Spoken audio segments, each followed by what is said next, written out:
Hello friends, welcome to my YouTube channel. दोस्तों, आज हम बात करेंगे जो एचएससी के अंदर हमारी जो रोल और रिस्पॉन्सिबिलिटीज़ के अलावा हमें क्या क्या करना चाहिए साइट के ऊपर, ताकि अपने आप को हम सेफ रख सकें। कौन सा डॉक्यूमेंटेशन मेंटेन करना चाहिए, किन लोगों के साथ डिस्कस करना चाहिए, और कौन सी जगह हमारे लिए सेफ़ है। सबसे पहले हम रोल एंड रिस्पॉन्सिबिलिटीज़ के बारे में जान लेते हैं। एज एच ऐसी पर्सन हमारा काम है एडवाइस करना, साइट के ऊपर एडवाइस करना वाली हमारा काम है, और इम्प्लीमेंट कराना हमारा काम है। हमें कुछ भी करना नहीं है, हमें दूसरों की हेल्प से कराना है। जैसे supervisor, technician, assistant safety officers हमारे साथ होते हैं, एचएससी टेक्नीशियंस होते हैं।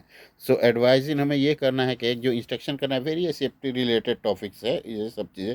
हमें उनको बताना है कि नॉइज़ लेवल यहाँ पे हाई है, ये मशीनरी यहाँ पे यूज़ कर रहा है तो ये सेफ़ है या अनसेफ है, इसमें क्या कमी है। तो ये सारी चीज़ें हमें एडवाइस करनी है।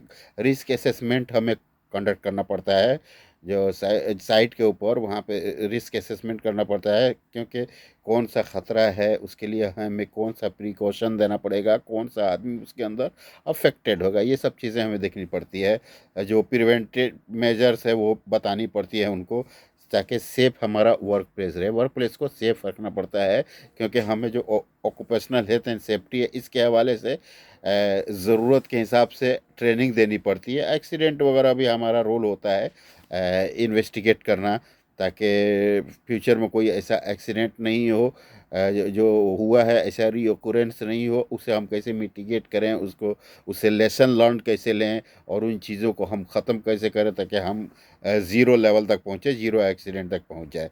रिपोर्ट्स वगैरह भी बनाना है, जो कोई भी ऑकुरेंस होगा उसका रिपोर्ट्स बनाना है।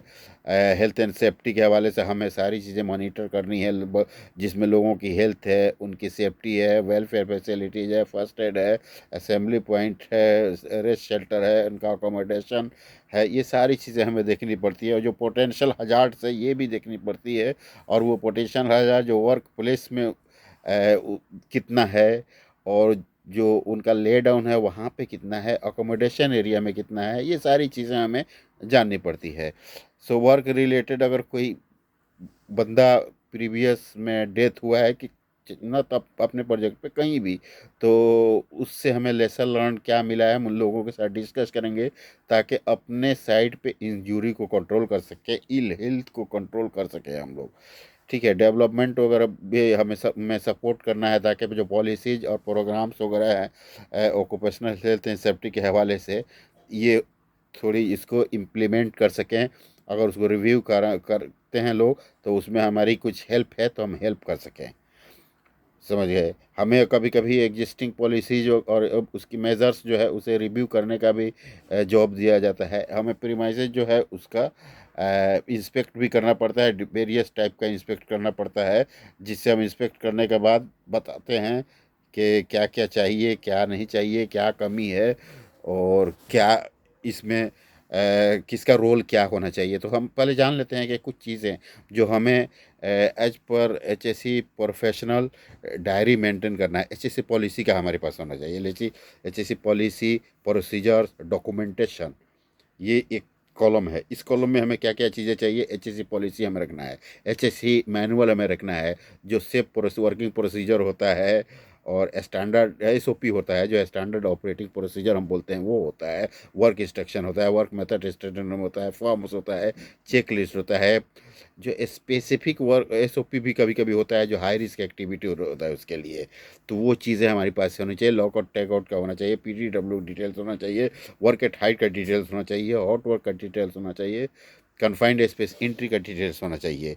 अभी हम चाहते हैं कि एचएससी प्लानिंग हमारे पास होनी चाहिए। हम एचएससी प्लानिंग कैसे करेंगे, तो हमें एचएससी प्लानिंग के बाद हमें एचएससी ऑब्जेक्टिव हमें होना चाहिए, एचएससी टारगेट होनी चाहिए, रिस्क असेसमेंट होना चाहिए, रिस्क रजिस्टर होना चाहिए, जॉब सेफ्टी एनालिसिस होना चाहिए, लीगल कंप्लाइंस रजिस्टर होना चाहिए, एचएससी प्लान होना चाहिए, प्रोग्राम होना चाहिए, जो साल के अंदर हमें क्या क्या करना है ये चीज़ें, एवं HSC awareness and competent training वगैरह जो दिया है वो सब रिकॉर्ड हमारे पास होना चाहिए। इमरजेंसी रेस्पॉन्स और प्लान जो है, इमरजेंसी प्रिपेयर्डनेस जो है, जो ईआरटी चार्ट होता है, ईआरटी ट्रेनिंग होता है, ये चीज़ें हमारे पास एज ए फाइल हम मेंटेन करके रखेंगे अपने पास, ताकि फ्यूचर में हमें काम आएगा। एचएससी कम्युनिकेशन हम देख देते हैं। एचएससी कम्युनिकेशन के का जो होता है, नोटिस बोर्ड पे हम लोगों से कम्युनिकेट कैसे करते हैं, टूल बॉक्स के जरिए कम्युनिकेट करते हैं, नोटिस बोर्ड के जरिए कम्युनिकेट करते हैं, कमेटी मीटिंग के जरिए कम्युनिकेट करते हैं, मैनेजमेंट रिव्यू के जरिए कम्युनिकेट करते हैं, वायरिंग साइनेज के जरिए कम्युनिकेट करते हैं, सेफ्टी अलर्ट के जरिए, ईमेल के जरिए। ये सब कम्युनिकेशन का हमारा ज़रिया है। तो लोगों के साथ हमें कम्युनिकेट करना है, उनके साथ टच में रहना है। ताकि हम टच में रहेंगे तो हम अगर उनके पास कोई फीडबैक है तो वो हमें टाइम ब टाइम मिलता रहेगा, तो हम उसको इम्प्लीमेंट कर सकते हैं। अगर कुछ उसमें रिवाइज़ करना है तो रिवाइज़ कर सकते हैं। HSC monitoring and evaluation, HSC performance statistic होना चाहिए, एचएससी वॉक थ्रू हमारे पास रिकॉर्ड होना चाहिए, मैनेजमेंट साइट विजिट जो होता है वो हमारे पास रिकॉर्ड होना चाहिए, बायोलॉजिकल एंड केमिकल मॉनिटरिंग का रिकॉर्ड होना चाहिए, केमिकल हेल्थ रिस्क असेसमेंट वगैरह का होना चाहिए, इंडोर हेल्थ, इंडोर में जो हमारे पास air quality, noise, lighting, LEB, ये सब चीज़ें होनी चाहिए, एम्बिएंट एयर मॉनिटरिंग होनी चाहिए, शेड्यूलिंग वेस्ट मंथली जो हमने जो उसको डिस्पोज किया है उसका रिकॉर्ड होना चाहिए, फायर फाइटिंग इक्विपमेंट का इंस्पेक्शन उसका रिकॉर्ड होना चाहिए, पीपी अगर डिस्ट्रीब्यूशन किया है एज पर कंपनी प्रोसीजर हमने हमारे हाथों के जरिए तो उसका रिकॉर्ड होना चाहिए, सिग्नेचर होना चाहिए। और हमने कुछ ऑब्जर्वेशन लिया है उसका कॉन्ट्रैक्टर सप्लायर मैनेजमेंट का होना चाहिए, HSC internal and external audit हमने अगर किया है तो ये सब चीज़ें होनी चाहिए। तो इन सब चीज़ों से क्या होता है, हमारा एचएससी बैकग्राउंड हाई होता है और हम अपने आप को प्रोटेक्ट कर सकते हैं अनवांटेड क्लेम होने से। अनवांटेड कोई भी ब्लेम करेगा हमें तो हम उस ब्लेम से बच सकते हैं, और हो सकता है कि कोई लीगल एक्शन हो, उससे भी हमें हेल्प मिलेगी इन चीज़ों के रहने से। अभी हम बचाते हैं एचएससी रिपोर्टिंग प्रोसेस। लास्ट हमारा कॉलम है कि एचएससी रिपोर्टिंग प्रोसेस एचएससी के पास बहुत अच्छा होना चाहिए, क्योंकि इंसिडेंट जो हुआ है उसका रिपोर्टिंग होना चाहिए, उसका इन्वेस्टिगेशन प्रोसेस ये हमें मालूम होना चाहिए, और हमने उसको कैसे अपने पास कौन सा फॉर्मेट में रखा हुआ है और कौन सा फॉर्मेट को यूज़ किया है, ये चीज़ें हमें अच्छी तरह से मालूम होनी चाहिए। जो अनसेफ एक्ट हुआ है, अनसेफ कंडीशन हुआ है, सेफ्टी वायलेशन हुआ है, इन चीज़ों का रिकॉर्ड हमारे पास होना चाहिए। पॉजिटिव ऑब्जर्वेशन वगैरह है, पॉजिटिव ऑब्जर्वेशन का रिकॉर्ड सेपरेट हम रखेंगे, ताकि जो भी हमारे सीनियर्स हैं और उन जो लोग ने पॉजिटिव ऑब्जर्वेशन आया है जिनके ज़रिए, उनको हम मोटिवेट कर सकें, उनको अप्रिशिएट कर सकें।